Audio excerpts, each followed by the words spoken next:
ಜಿ5 ಇರುವಾಗ ನೀವು ನಿಮ್ಮ ನೆಚ್ಚಿನ ಶೋಗಳನ್ನ ಎಂದಿಗೂ ಮಿಸ್ ಮಾಡಿಕೊಳ್ಳುವುದಿಲ್ಲ. ಅದು ಸಂಪೂರ್ಣ ಉಚಿತವಾಗಿ.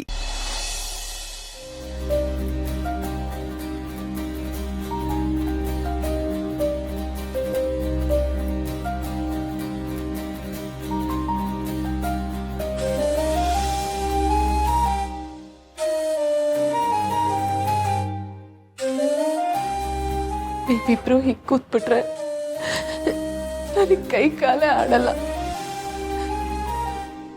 ಕೊನೆದಾಗಿ ಒಂದ್ಸರಿ ಅಮ್ಮನ ಮುಖ ನೋಡ್ಬೇಕಲ್ವಾ?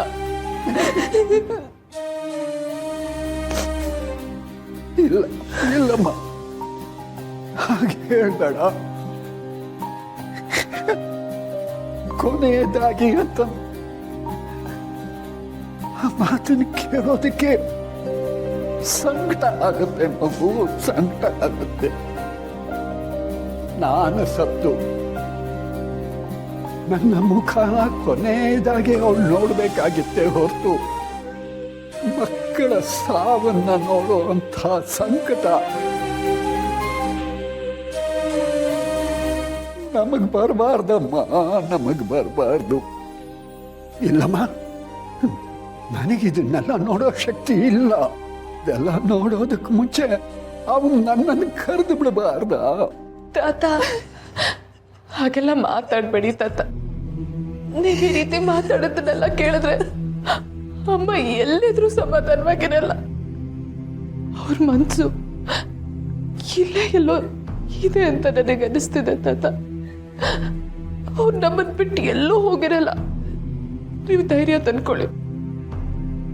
ಹಾಗಾದ್ರೆ ಅಮ್ಮನ ಬಗ್ಗೆ ಈ ಸತ್ಯನ ಒಪ್ಕೊಳ್ಳೋ ಧೈರ್ಯ ನಿನ್ ಮನ್ಸಿಗಿದ್ಯಾ ಸಿರಿ? ಅಮ್ಮ ನಮ್ಮ ಪಾಲಿಗಿಲ್ಲ ಅನ್ನೋದನ್ನ ನೀನು ಒಪ್ಕೊಳ್ತೀಯ ಸಿರಿ? ನಿನ್ ಕೈಯಲ್ಲಿ ಆಗತ್ತ?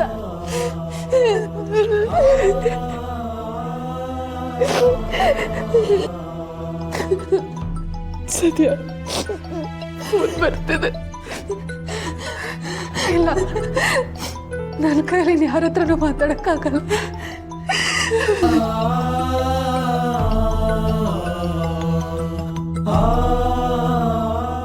ಹಲೋ ಸಂಧ್ಯಾ. ಇಲ್ಲ, ನಾನು ಸರಿ ಮಾತಾಡ್ತಿದ್ದೀನಿ. ಸಿರಿ ಅವರೇ, ಒಂದು ವಿಷಯ ಹೇಳಬೇಕಾಗಿತ್ತು. ತುಳಸಿ ಅಮ್ಮ ನಮ್ಮನ್ನ ಬಿಟ್ಟೋಗಿಲ್ಲ ಸಿರಿ ಅವರೇ, ಬದುಕಿದ್ದಾರೆ. ಏನೋ ಏನ್ ಹೇಳ್ತಿದ್ಯಾ? ಅಮ್ಮ ಬದುಕಿದಾರ?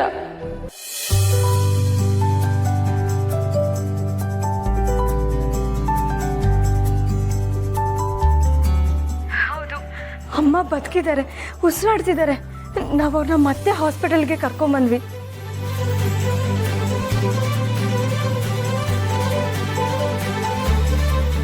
ನಿಮ್ಗೆ ನಾನು ಹೇಳ್ತಿರೋ ಅರ್ಥ ಆಗ್ತಾ ಇಲ್ವಾ? ಒಂದು ಗಾಳಿ ನಿಲ್ಲಿಸಿ. ಅಮ್ಮನ ಬೆಳ್ಳ ಅಲ್ಲಾಡಿದ್ದ ನಾನು ನೋಡಿದ್ದೀನಿ.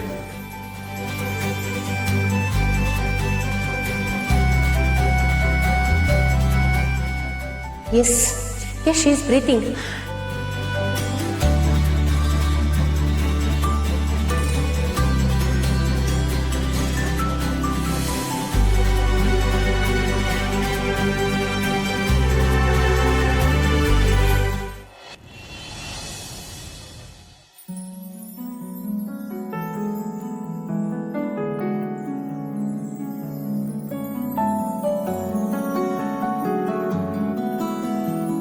ಎಲ್ಲ ದೇವರ ಕೃಪೆ.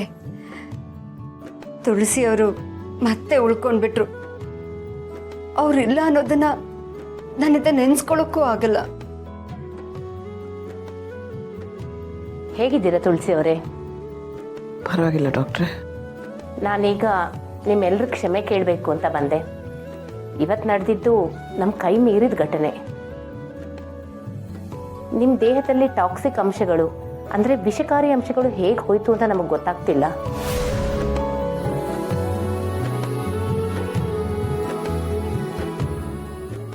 ನಾವು ಕೊಟ್ಟಿರೋ ಯಾವುದಾದ್ರೂ ಮೆಡಿಸಿನ್ ಓವರ್ ಡೋಸ್ ಆಗಿದೆಯಾ ಅಥವಾ ಯಾವುದಾದ್ರೂ ಮೆಡಿಸಿನ್ ಓವರ್ ರಿಯಾಕ್ಟ್ ಆಗಿದೆಯಾ ಅನ್ನೋದನ್ನ ಕ್ರಾಸ್ ಚೆಕ್ ಮಾಡಿ ನೋಡ್ತೀವಿ. ಒಂದು ವೇಳೆ ನಮ್ಮ ಸ್ಟಾಫ್ ನಿರ್ಲಕ್ಷ್ಯದಿಂದ ಏನಾದರೂ ಈ ರೀತಿ ಆಗಿದ್ರೆ ನಾವು ಖಂಡಿತ ಕ್ರಮ ಕೈಗೊಳ್ತೀವಿ.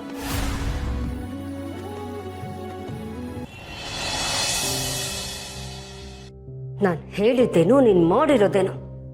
ಸತ್ತವಳು ಹೇಗ್ ಬರೋಕ್ ಸಾಧ್ಯ? ಅದೇ ಗೊತ್ತಾಗ್ತಿಲ್ಲ madam. General anaesthesia high dosage ಕೊಟ್ಟಿದೆ, ಅದ್ರ ಜೊತೆ ಬೇರೆ ಟಾಕ್ಸಿಕ್ ಮೆಡಿಸಿನ್ಸ್ ಕೂಡ ಕೊಟ್ಟಿದೆ. ಅದರಿಂದ ಅವ್ರ ಹಾರ್ಟ್ ಬೀಟ್ ನಿಂತೋಗ್ಬೇಕಾಗಿತ್ತು. ಯಾವ್ದು ಹೇಗ್ ರಿಯಾಕ್ಟ್ ಮಾಡಿದೆ ಅಂತಾನೆ ಗೊತ್ತಾಗ್ತಿಲ್ಲ. ಡಾಕ್ಟರ್ ಚೆಕ್ ಮಾಡಿದಾಗ ಅವ್ರ ಹಾರ್ಟ್ ಬೀಟ್ ನಿಂತೋಗಿತ್ತು ಮೇಡಮ್. ಹಾಗಿದ್ರೆ ನಿಂತು ಹೋಗಿದ್ ಹೃದಯ ಮತ್ತೆ ಹೇಗ್ ಬಡ್ಕೊಳಕ್ ಸಾಧ್ಯ?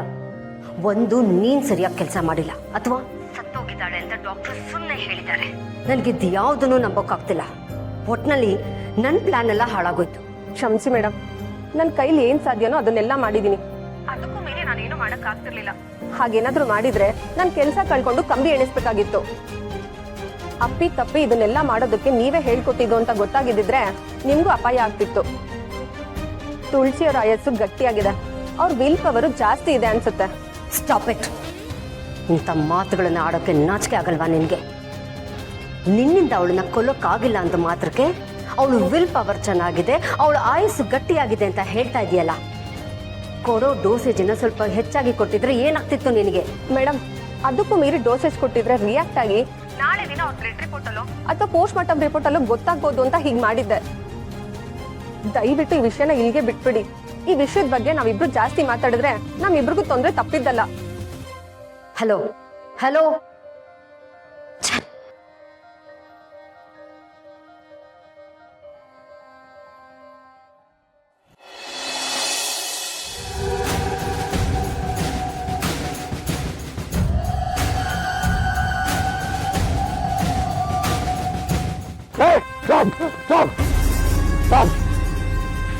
Police police police!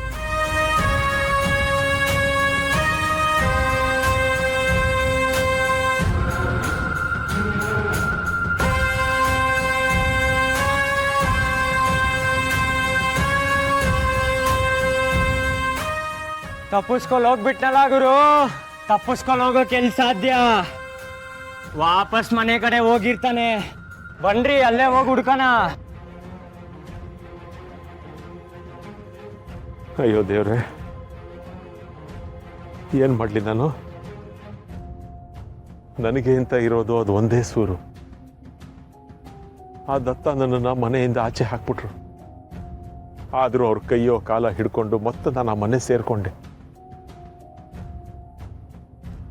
ಈಗ ನಾನು ತಿರ್ಗಾ ಆ ಮನೆಗೆ ಹೋದ್ರೆ ಈ ನನ್ನ ಮಕ್ಕಳು ಬಂದು ನನ್ನನ್ನು ಹಿಡ್ಕೋತೀನಿ ಅಂತಾರೆ. ನಾನು ಎಲ್ಲಿಗೆ ಹೋಗ್ಲಿ? ಏನು ಮಾಡಲಿ? ಇಲ್ಲ, ನಾನು ಆ ಮನೆಗೆ ಹೋಗಬೇಕು. ಅದು ಒಂದೇ ದಾರಿ. ಭಗವಂತ, ನನಗೆ ಮುಂದಿನ ದಾರಿ ತೋರ್ಸಪ್ಪ ತಂದೆ. ZEE5 ಆಪ್ ಡೌನ್ಲೋಡ್ ಮಾಡಿ ಎಲ್ಲಾ ಸಂಚಿಕೆಗಳನ್ನು ಸಂಪೂರ್ಣ ಉಚಿತವಾಗಿ ನೋಡಿ.